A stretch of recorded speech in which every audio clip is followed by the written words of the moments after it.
మరణాత gospel ministry సమర్పించు మరణాత మధుర స్వరం అనే ఈ కార్యక్రమానికి ప్రేమపూర్వకముగా మిమ్ములను ఆహ్వానించుచున్నాము. ఇప్పుడు ఒక ప్రత్యేక మధుర గానాన్ని విందాము.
ఈనాటి కార్యక్రమములో శ్రీమతి రెవరెండ్ డాక్టర్ లిల్లీ డానియల్ గారు దైవ సందేశాన్ని వినిపిస్తారు.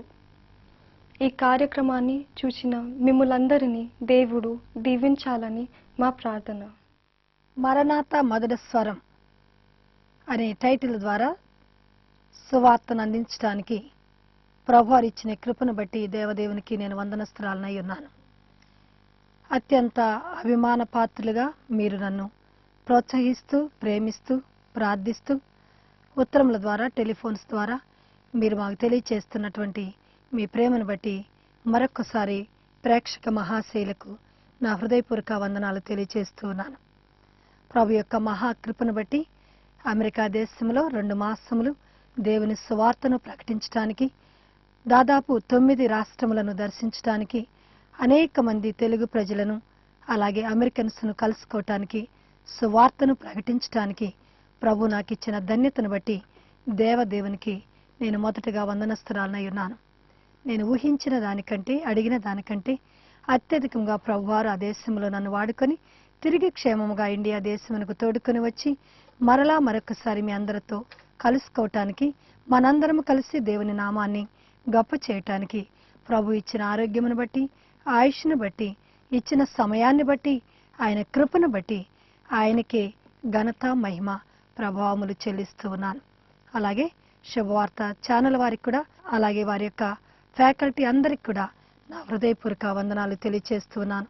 నేను లేని సమయంలో 2 మాసములు నా యొక్క ప్రోగ్రామ్స్ను మానకుండా వారు వేసి అనేక ప్రజలకు సువార్తను అందించడానికి దేవుడు వారిని కూడా వాడుకున్నందుకే ఛానల్ వారికి, వారి యొక్క ఆ బృందమంతటికి కూడా నా హృదయపూర్వక వందనాలు తెలియచేస్తున్నాను.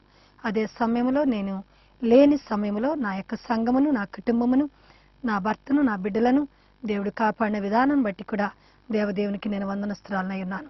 కొన్ని నిమిషాలు మనం దేవుని వాక్యాన్ని ధ్యానం చేసుకుందాం. సమస్తమును నూతనమైనవి అనే అంశాన్ని గురించి ఈ దినము ధ్యానం చేయాలని ప్రభువారి చేత నేను ప్రేరేపించబడ్డాను. యెషయా గ్రంథము 43వ అధ్యాయము 19వ వచనములో, ఇదిగో నేనొక నూతన క్రియను చేయించున్నాను, ఇప్పుడే అది మొలచును, దాన్ని ఆలోచింపరా అనే వాక్యాన్ని ధ్యానం చేసుకుందాం. ప్రియ దేవుని బిడ్డలారా, దేవుడు సమస్తమును నూతనమైనవిగా చేయటానికి ఇష్టపడుతున్నాడు. మన హృదయములను, మన తలంపులను, మన ఆలోచనలను, మన నడక పడకలను, మన జీవితములను మార్చాలనేదే ప్రభు యొక్క ఉద్దేశమై ఉంది. మనం ఎప్పుడైతే ప్రభువుకు సమీపంగా ఉంటామో, మన హృదయములను ఆయనకు అనుకూలంగా మలుచుకుంటామో, ఆయన మన జీవితాల్లో గొప్ప కార్యాలను, అద్భుతమైన కార్యాలను, ఆశ్చర్యకరమైన కార్యాలను చేయటానికి ఆయన కూడా సిద్ధముగా ఉంటారు. అరణ్యము అనగా శ్రమలు, లేక చీకటి, లేక శోధన, ఇరుకు, ఇబ్బంది కలిగిన మార్గం. కానీ ప్రభువారు అంటున్నారు, ఇదిగో నీ జీవితాన్ని నాకు సమర్పిస్తే నీ అరణ్య మార్గాన్ని నేను సమృద్ధి అయిన మార్గముగా, లేక పచ్చిక బయళ్లుగా మారుస్తానని ఆయన సెలవిస్తూ ఉన్నారు. అలాగే ఎడారిలో నీటి ఊటలను పుట్టించువాడను. ఎడారిలో నీరు దొరకదు. ఎడారి అనగా ఇసుక ప్రాంతం. ఆ ప్రాంతంలో నడవటం చాలా కష్టం. ఒంటెలు మాత్రమే ప్రయాణం చేయగలుగుతాయి. అటువంటి పరిస్థితుల్లో కూడా, మరి నడవలేని పరిస్థితిలో ఎడారి జీవితము, లేక ఎండిపోయిన జీవితము, మరి ఏమాత్రము నిరీక్షణ లేని జీవితంలో మనం ఉన్నప్పటికీ యేసు ప్రభువారి వైపునకు మనము చూడగలిగితే మన ఎడారి మార్గమును దేవుడు సమృద్ధైన మార్గముగా, చదును భూమిగా, లేక సమృద్ధైన నీటి ఊటల గల, జీవ జలముల ఊటల గల మార్గముగా దేవుడు మార్చగలడు అనే విషయాన్ని ఈ వాక్యం ద్వారా మనము తెలుసుకోగలుగుతున్నాం. కనుక యెహెజ్కేలు గ్రంథం 36వ అధ్యాయము 26వ వచనములో ప్రభువారు సెలవిచ్చుచున్నారు, ఇదిగో నేను నీకు నూతన హృదయమును, నూతన ఆత్మను ఇచ్చెదను. రాతి గుండెను నీలో నుండి తీసివేసి మాంసపు గుండెను నీకు ధరింపచేయుదును అంటున్నాడు. కనుక మన రాతి హృదయాలను దేవుడు మార్చటానికి, మన యొక్క గుండెలను మెత్తనివిగా చేయటానికి, దేవుని వాక్యమును స్వీకరించడానికి, దేవుని వాక్యమును వినగల చెవులను దేవుడు ఇవ్వటానికి సిద్ధముగా ఉన్నారు. ఎప్పుడైతే మన హృదయాలను మనం మార్చుకుంటామో, మన హృదయంలో ఉన్న పాపపు తలంపులను, ఆలోచనలను, మన హృదయంలో ఉన్న 7 లేక 9 లేక 16 దుర్గుణములను మనం తీసివేసుకుంటామో, అప్పుడు దేవుడు మనకు నూతన హృదయాన్ని ఇవ్వటానికి ఆయన ఇష్టపడుతూ ఉన్నాడు. పాతవి గతించెను, ఇదిగో సమస్తమును క్రొత్తవాయెను అన్నట్లుగా పాత జీవితమును, పాత అలవాట్లను, పాత మాటలను, పాత బ్రతుకును మనము పాతి పెట్టగలిగితే దేవుడు సమస్తమును క్రొత్తగా చేయటానికి ఇష్టపడుతూ ఉన్నాడు. క్రొత్త హృదయాన్ని ఇవ్వటానికి ఆయన ఇష్టపడుతున్నాడు. మనలో ఉన్న కఠినమైన గుండెను తీసివేసి మాంసపు గుండెను అనగా మెత్తని హృదయాన్ని, మెత్తని మనస్సును, శ్రమలను చూచి మన హృదయములను కరిగించుకునే హృదయమును దేవుడు మనకిస్తాడు. మన హృదయాలను ఆయన వైపునకు త్రిప్పాలి. అందుకే భక్తుడైన ఇర్మియా అంటున్నారు 17వ అధ్యాయము 9వ వచనములో, హృదయము అన్నిటికంటే మోసకరమైనది, అది ఘోరమైన వ్యాధి కలది, దాన్ని గ్రహించగలవాడు ఎవడు అంటున్నాడు. కనుక మన హృదయములో నుండి చెడ్డ తలంపులు, చెడు ఆలోచనలు వస్తాయి. కనుక మన హృదయాన్ని మనం ఘోరమైన వ్యాధితో నింపుకున్నప్పుడు మన జీవితాల్లో పాపము, శాపము, శ్రమలు, ఇరుకులు, ఇబ్బందులు, వ్యాధులు, పేదరికము వీటన్నిటికీ కారణము మన హృదయమే. మన హృదయ ఆలోచనలే.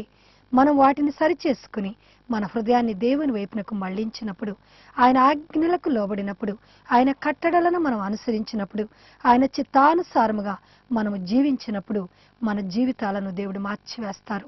మన తలంపులను ఆయన మార్చివేస్తారు. మన బ్రతుకును ఆయన మార్చివేస్తారు. మన శాపములను ఆయన ఆశీర్వాదములుగా మార్చివేస్తారు. మన క్రియలను మార్చివేస్తారు.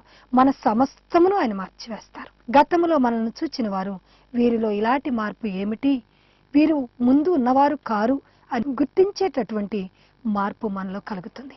కనుక మన రాత్రి గుండెలను మనం తీసివేసుకున్నప్పుడు మనకు వచ్చేవన్నీ కూడా ఆశీర్వాదాలే. దేవుని వైపునకు మన హృదయాన్ని మళ్లించినప్పుడు, ఆయన ఆజ్ఞలను మనం అనుసరించినప్పుడు మనను దేవుడు ఆస్తికర్తలుగా చేస్తానంటున్నారు. సామెతల గ్రంథం 8వ అధ్యాయము 17వ వచనములో చూస్తే, నన్ను ప్రేమించు వారిని నేను ప్రేమించుచున్నాను అంటున్నారు. ఆయన ప్రేమించుటంటే ఏమిటి? ఆయన ఆజ్ఞలను గైకొనుటయే. 1 యోహాను పత్రిక 5వ అధ్యాయం 3వ వచనములో మనం చూసినట్లయితే, దేవుని ప్రేమించుటనగా ఆయన ఆజ్ఞలను గైకొనుటయే అని వ్రాయబడి ఉంది. ఆయన ప్రేమించటం అనగా ఆయన ఆజ్ఞలను గైకొనటం. ఎప్పుడైతే మనం ఆయన ఆజ్ఞలను గైకొంటామో ఆయన మనలను ఆస్తికర్తలుగా చేస్తాడట. మన ధననిధులను నింపుతాడు. స్థిరమైన కలిమిని మనకిస్తారట. అంత మాత్రమే కాదు, సామెతలు 8:20 అంటున్నాడు, మరి ఘనతను నేను మీకు ఇస్తానంటున్నారు. స్థిరమైన కలిమిని నేను మీకు ఇస్తానంటున్నారు. అది ఎన్నడూ తరగదు అంటున్నాడు. కనుక మనకు ఘనత రావాలన్నా దేవుని యొద్ద నుండి అది కలుగుతుంది. మనకు ఆస్తి కలగాలన్నా దేవుని యొద్ద నుండే కలుగుతుంది. ఒకనికి ధనమును సంపాదించుకొనుటకు సామర్థ్యమును కలుగు చేయవాడను నేనే అంటున్నాడు ద్వితీయోపదేశకాండం 8వ అధ్యాయంలో. కనుక ఆయన మనము ప్రేమించటం అనగా ఆయన ఆజ్ఞలను గైకొనటం. ఎప్పుడైతే మనం ఆయన ఆజ్ఞలను గైకొంటామో మనము సర్వ సంపదలతో నింపబడతాం. మనం ఇంటిలోనికి వచ్చినప్పుడు దీవించబడతాం, బయటికి వెళ్ళినప్పుడు దీవించబడతాం. మన పిండి పిసుకు తొట్టి దీవించబడుతుంది. మన బిడ్డలు దీవించబడతారు. మన సంఘాలు దీవించబడతాయి. మన సమాజము దీవించబడుతుంది. దీనంతటికీ కారణము మనకి నూతన హృదయము కావాలి. ఆయన ఆజ్ఞను ప్రేమించే హృదయం మనకు కావాలి. ఆయన కట్టడలను అనుసరించే హృదయం మనకు కలిగినప్పుడు ఇవన్నీ కూడా మన వెంట ఫాలో అవుతూ ఉంటాయి. కనుక మనకి నూతన హృదయం ఇవ్వమని ప్రభుని మనం అడగవలసిన వారమై ఉన్నాం. ఇంకా మనం ముందుకు వెళ్ళినట్లయితే 2వ కొరింథీ 5వ అధ్యాయం 17వ వచనములో, ఇదిగో పాతవి గతించెను, సమస్తమును క్రొత్తవాయెను. కనుక పాత జీవితాలను మనం పాతిపెట్టి మనం ఒక నూతనమైన మార్పుతో, నూతనమైన స్థితితో, నూతనమైన పద్ధతిలో ప్రభువును మనం వెంబడించినప్పుడు మన జీవితాల్లో కూడా గొప్ప మార్పును దేవుడు కలిగిస్తాడని మరి వినుచున్న మీ అందరికీ కూడా నేను తెలియచేస్తూ ఉన్నాను. మన జీవితాలను ఎప్పుడైతే ప్రభు వైపునకు మళ్లించుకుంటామో, ఆయన చిత్త ప్రకారంగా జీవించటానికి మనం ఇష్టపడతామో, వెంటనే ఆశీర్వాదాలు కూడా మన వెంబడి రావటానికి అవి సిద్ధముగా ఉంటాయని నేను మీకు తెలియచేస్తూ ఉన్నాను. ఇంకా మనం చూసినట్లయితే, ఆ క్రొత్త గీతం మీ నోట నేను ఉంచుతాను అని ప్రభువారు సెలవిచ్చి ఉన్నారు. కీర్తనల గ్రంథం 40వ కీర్తన 2-3 వచనాలు మనం చూసినట్లయితే, మీ పాదములను బండ మీద నేను నిలుపుతాను, మీ అడుగులను నేను స్థిరపరుస్తాను, మీకు స్తోత్ర రూపమైన క్రొత్త గీతాన్ని మీ నోట ఉంచుతాను అని ప్రభువారు సెలవిస్తున్నారు. ఎప్పుడైతే మన హృదయాలను మార్చుకుంటామో, ఎప్పుడైతే మన హృదయాలను దేవుని వైపునకు మళ్లిస్తామో మన జీవితం ఎలా ఉంటుంది? స్థిరమైన బండ మీద కట్టబడిన ఇల్లు వలె ఉంటుంది. ప్రభువారు ఉపమానం చెప్పారు. బండ మీద కట్టబడిన ఇల్లు వాన కురిసెను, వరద వచ్చెను, కానీ ఆ ఇంటిని కొట్టింది, కానీ అది పడిపోలేదు. అయితే ఇసుక మీద కట్టబడిన ఇల్లు వాన కురిసింది, వరద వచ్చింది, అది తుడుచుకుపోయింది, కనబడకుండా మాయమైపోయింది. కనుక ఇసుక లాంటి అల్ప విశ్వాసం, అవిశ్వాసము, స్థిరము లేని హృదయం మనకున్నట్లయితే మన జీవితాలు ఇసుక మీద కట్టబడిన ఇండ్ల వలె ఉంటాయి. ఎప్పుడైతే మనం దేవుని పైన ఆనుకుంటామో, ఆయన ఆజ్ఞలను అనుసరిస్తామో, మన జీవితము లేక మన కుటుంబము బండ మీద కట్టబడిన ఇల్లుగా స్థిరంగా ఉంటుంది. అంతేకాదు, ప్రభువారు అంటున్నారు, మీ అడుగులను నేను స్థిరపరుస్తాను, మీ పాదములను జారి పడకుండా నేను మీ అడుగులను స్థిరపరుస్తాను. బండ మీద కట్టబడిన ఇంటి వలె మీరు ఉంటారు. అంతేకాదు, మీ నోట ఒక క్రొత్త గీతాన్ని నేను ఉంచుతాను అంటున్నాడు. మీ నోట స్తోత్ర గీతం ఎల్లప్పుడూ ఉంటుంది అని ప్రభువారు సెలవిస్తున్నారు. కనుక మన హృదయాలను మనం మార్చుకోగలిగితే ఇంతటి గొప్ప ఆశీర్వాదాలను మనం పొందుకోగలుగుతాం. కనుక ఒక భక్తుడు ఇలా పాడుతూ ఉన్నాడు, నా నోటన్ క్రొత్త గీతం నా యేసు ఉంచెను, నా నోటన్ క్రొత్త పాట నా యేసు ఇచ్చెను. ఆనందించెదను ఆయననే పాడెదను జీవిత కాలమెలా. ఆనందించెదను ఆయననే పాడెదను జీవిత కాలమెలా. నా నోటన్ క్రొత్త పాట నా యేసు ఇచ్చెను. ఎప్పుడైతే మన హృదయాలను దేవుని వైపునకు మళ్ళిస్తామో మన నోట క్రొత్త గీతాన్ని దేవుడు ఉంచుతాడు. అమెరికా దేశంలో దేవుని సువార్తను ప్రకటించడానికి దేవుడు నన్ను పెన్సిల్వేనియా రాష్ట్రానికి ప్రభువారు తీసుకుని వెళ్ళారు. అక్కడ కాన్ఫరెన్స్లో నేను మాట్లాడిన తర్వాత, ప్రభువా నీవు నన్ను వాడుకో ఈ దేశంలో అన్నప్పుడు అద్భుతముగా దేవుడు నాకు ద్వారాలు తెరవటం జరిగింది. 1 నెల మాసములు 9 రాష్ట్రాలకు దేవుడు నన్ను తీసుకుని వెళ్ళటం, ఒక వెబ్సైట్లో నా సాక్ష్యాన్ని వారు పెట్టడం, ఆ సాక్ష్యాన్ని అనేక రాష్ట్రంలో ఉన్న తెలుగు ప్రజలు చూడటం, వారి ఈమెయిల్లో నాకు టికెట్స్ పంపటం, నేను అలాగున వారిని దర్శించటం, వారి గృహాల్లో వారి సంఘాల్లో దేవుని సువార్తను ప్రకటించడానికి ప్రభువారు నాకు కృప చూపించారు. నా నోట ఒక క్రొత్త గీతాన్ని ఉంచి ఆయన సన్నిధిలో నన్ను ఆనందింప చేశారు. నేను ప్రతి క్షణము కూడా అమెరికా దేశంలో ప్రభు యొక్క ప్రేమను కృపను నేను అనుభవించాను. మన జీవితాలను ప్రభుకు సమర్పించుకున్నప్పుడు ఆయన ఎంతటి స్థితిలోనికైనా మనల్ని తీసుకొని వెళ్ళగలుగుతాడు. నేను ఊహించని రీతిలో ఒక వెబ్సైట్లో నా సాక్ష్యాన్ని పెట్టడం, అది ఆ అమెరికా దేశంలో ఉన్న తెలుగు ప్రజలందరినీ రీచ్ అవ్వటం, వారందరూ నన్ను కాల్ చేయటం, వారి టికెట్స్ పంపటం, ఆ ప్రాంతాలకు ఆ సంఘాలకు వెళ్ళటం, ఆ గృహాల్లో దర్శించినప్పుడు అద్భుతాలను దేవుడు ఆ సంఘాలలో ఆ గృహాల్లో జరిగించాడు. ఇదంతా కూడా దేవుని యొక్క మహాకృప. పాతవి గతించెను, ఇవిగో సమస్తమును క్రొత్తవాయెను. మనం ఎప్పుడైతే ప్రభు చిత్తానుసారంగా జీవించడం ప్రారంభిస్తామో మన జీవితాల్లో అద్భుతమైన రీతిలో ప్రభు మలుస్తారు, వాడుకుంటాడు. అనేకులకు దీవెనకరంగా ప్రభువారు మనల్ని ఉంచుతారు. ఇంకా మనం చూసినట్లయితే మనము నూతన స్థితిలోనికి రావాలి అంటే అంత త్వరగా జరిగే కార్యం కాదు. కానీ భక్తుడైన దావీదు 51వ కీర్తనలో అంటూ ఉన్నారు, నా యందు శుద్ధ హృదయము కలుగచేయము, నా అంతరంగములో స్థిరమైన మనస్సు నూతనముగా పుట్టించుము, నీ సన్నిధానము నుండి నన్ను త్రోసివేయకము, నీ రక్షణానందము నాకు మరలా పుట్టించుము అని ప్రార్థిస్తున్నాడు. ప్రియా దేవుని బిడ్డలమైన మనము పడిపోయినప్పుడు, తొలగిపోయినప్పుడు, దేవుని సన్నిధిలో నుండి తప్పిపోయినప్పుడు మనము కూడా దావీదు మహారాజు వలె ప్రార్థన చేయవలసిన వారమై ఉన్నాము. 51వ కీర్తన ప్రతి వారు కూడా చేయవలసిన ప్రార్థన. ప్రతి ఒక్కరు కూడా 139వ కీర్తన, 51వ కీర్తన మనం చదువుతూ మన పాపములను ఒప్పుకోవలసిన కీర్తనగా అది మనకు కనబడుతుంది. భక్తుడైన దావీదు పాపములో పడిపోయి తెలుసుకుని తిరిగి లేచి ఏ విధంగా దేవుని సన్నిధిలో కన్నీరు కార్చి మొర్రపెట్టి ప్రార్థించాడో అలాగే మనము కూడా దేవుని సన్నిధిలో మొర్రపెట్టి ప్రార్థించి కన్నీరు కార్చి పశ్చాత్తాపపడినప్పుడు దేవుడు మరలా మనకు శుద్ధమైన హృదయాన్ని కలుగచేసి నూతన హృదయమును మనకిచ్చి నూతన ఆత్మను మనలో పెట్టి నూతనమైన కార్యములను మన ద్వారా జరిగించడానికి ప్రభువారు ఇష్టపడుతూ ఉన్నారు. ఆయన మన పాపములను జ్ఞాపకం చేసుకునే దేవుడు కాదు.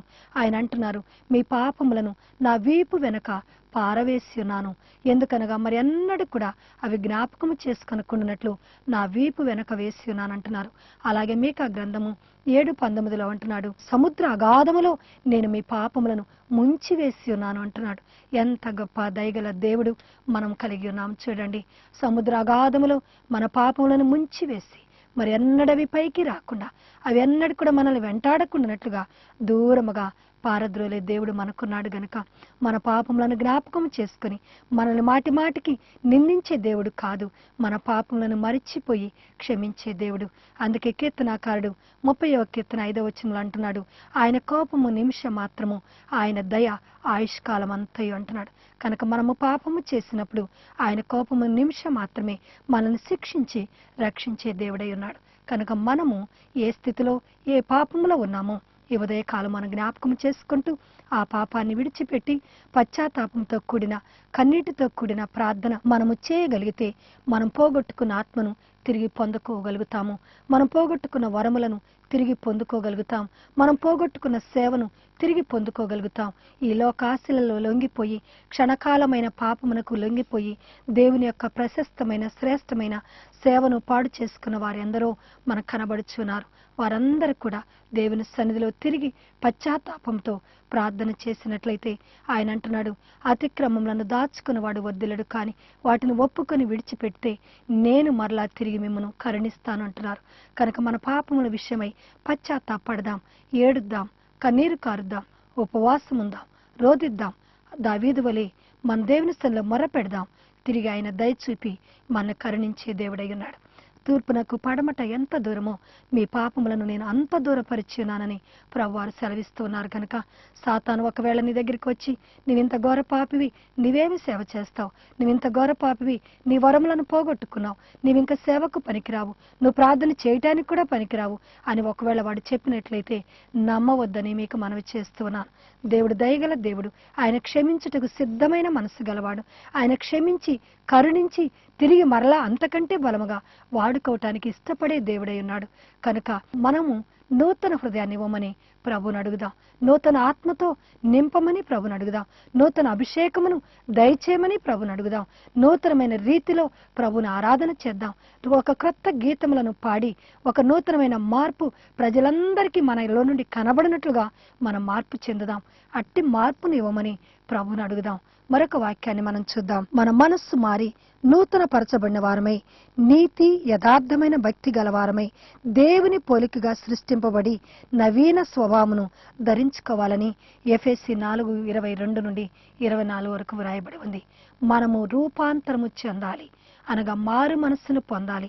మనలో గొప్ప మార్పు, లోకమునకు కనబడేటటువంటి మార్పును మనం పొందుకోవాలి. అట్టి రూపాంతర అనుభవంలోనికి తీసుకొని వెళ్ళమని ప్రభుని మనం అడుగుదాం. మనం ఏకాంతంగా కూర్చొని ప్రభు సన్నిధిలో మొరపెట్టినప్పుడు తప్పక ప్రభు మనల్ని రూపాంతర అనుభవంలోనికి ఆయన నడిపిస్తారు. నవీన స్వభావమును ఆయన మనకు ధరింపచేస్తాడు. పాత జీవితమును పాతి పెట్టేవారిగా, ఆ రోత జీవితం వైపుకు చూడని వారిగా, దాని ఎళ్ళ అసహ్యత కలిగేటట్లుగా ప్రభువారే చేస్తారు. ఒకవేళ నువ్వు సిగరెట్ తాగుతున్నావా, ఒకవేళ నీవు మత్తు పదార్థాల్లో మునిగి ఉన్నావా, లేక డ్రగ్స్తో నీవు ఉన్నావా, లేక వ్యభిచారములో మునిగి ఉన్నావా, నువ్వు ఏ కార్యములో మునిగి ఉన్నా నిన్ను ప్రభు లేవనెత్తటానికి సిద్ధముగా ఉన్నారు. కీర్తనాకారుడు రాసిన 16వ కీర్తన 18వ వచనములో సముద్ర అగాధములో నీవు పడి ఉన్న తన చెయ్యి చాచి నిన్ను లేవనెత్తటానికి ప్రభువారు సిద్ధముగా ఉన్నారు. కనుక నేను పాపంలో మునిగిపోయాను, నేను లేవలేను అని నువ్వు అనుకునవద్దు. నీవు చెయ్యి చాచి ప్రభువా నాకు సహాయం చేయనైనా, ఈ పాపపు ఊబిలో నుండి నన్ను పైకి లేవనెత్తు ప్రభువా, నాకు నూతనమైన స్వభావమును దయచేయి ప్రభువా అని అడిగితే చాలు. ఆయన తన చెయ్యి చాచి పాపపు ఊబిలో చిక్కుకున్న నిన్ను ఆయన లేవనెత్తి బండపైన నిన్ను స్థిరపరిచి నిన్ను నిలవబెట్టి తిరిగి వాడుకోవటానికి ఆయన సిద్ధముగా ఉన్నారని నేను మీకు మనవి చేయించున్నాను. ఇదిగో నేను నూతన క్రియను చేయుచున్నాను,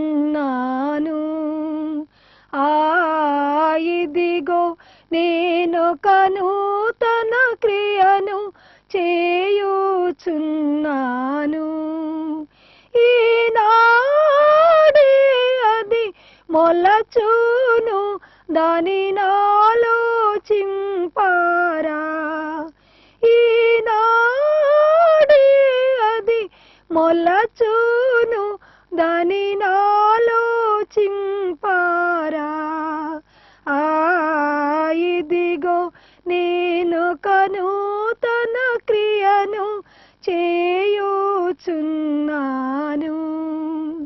నూతన సృష్టిగా నిన్ను చేసి నా శాంతిని నది చేసి, నూతన సృష్టిగా నిన్ను చేసి నా శాంతిని నది చేసి సమృద్ధిగా పారునాట్లు సృష్టించెదను నే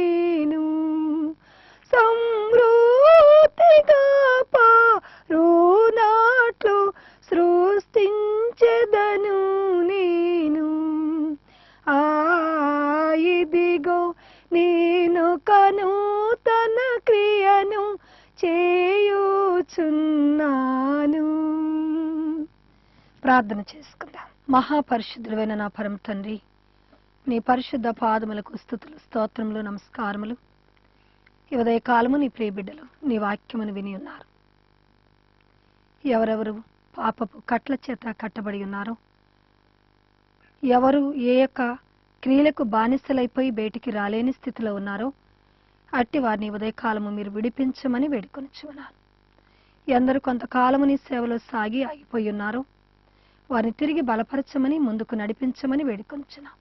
ఎందరి హృదయములు మొదట ఆత్మ ద్వారా ప్రారంభించబడి ఇప్పుడు శరీరముల ద్వారా ముగించుచు ఉన్నారో అట్టి వారిని మరొక్కసారి నూతనపరిచి ఆత్మతో నింపి తిరిగి మరలా ముందుకన్నా బలముగా మీరు వాడుకోమని వేడుకొనిచున్నాం.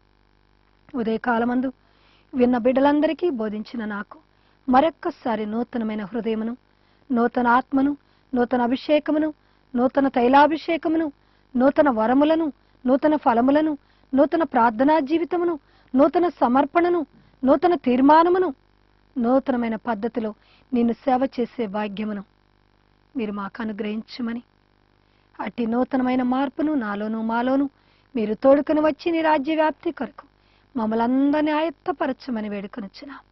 మా దేశంలో ఉన్నటువంటి నైనా వర్షపు లేమిని, కరువును, పాపమును, శాపమును, ఇరుకులను, ఇబ్బందులను, వ్యాధులను మీరు కొట్టివేయమని, ప్రతి బిడ్డ కూడా నిండు హృదయంతో నిన్ను ప్రేమిస్తూ నీ ఆజ్ఞ అనుసరిస్తూ జీవించువారిగా మమ్మల్ని అందరినీ తయారు చేయమని, ఈ దేశమును నీ దేశముగా మీరు మార్చి ఇండియా సేవకు కేంద్రమగునన్న వాగ్దానమును మీరు నెరవేర్చి దేశమంతటిని నీ దేశముగా మార్చి సమృద్ధిలోనికి మమ్మల్ని నడిపించమని యేసు నామమున అడిగి వేడుకొనుచున్నాము తండ్రి. ఆమేన్. దేవుడు మిమ్మల్ని అందరినీ సమృద్ధిగా దీవించునుగాక. ఆమేన్. ఈ వర్తమానము ద్వారా మీరు దీవించబడినట్లయితే ఉత్తరముల ద్వారా కానీ ఫోన్ ద్వారా కానీ మాకు తెలియజేయండి. మీ గురించి మేము తప్పక ప్రార్థిస్తాము. మా address Maranatha gospel ministries 1-3-183/40/22/7 PNT Colony, Gandhinagar, Hyderabad 500080. మా ఫోన్ నంబర్స్ 94047077 9949619817 లేదా 0402753377. మా email Reverend Dr. Pammi Daniel@yahoo.com. మా వెబ్సైట్ www.mgmindia.org. దేవుడు మిమ్ములను ఆశీర్వదించునుగాక.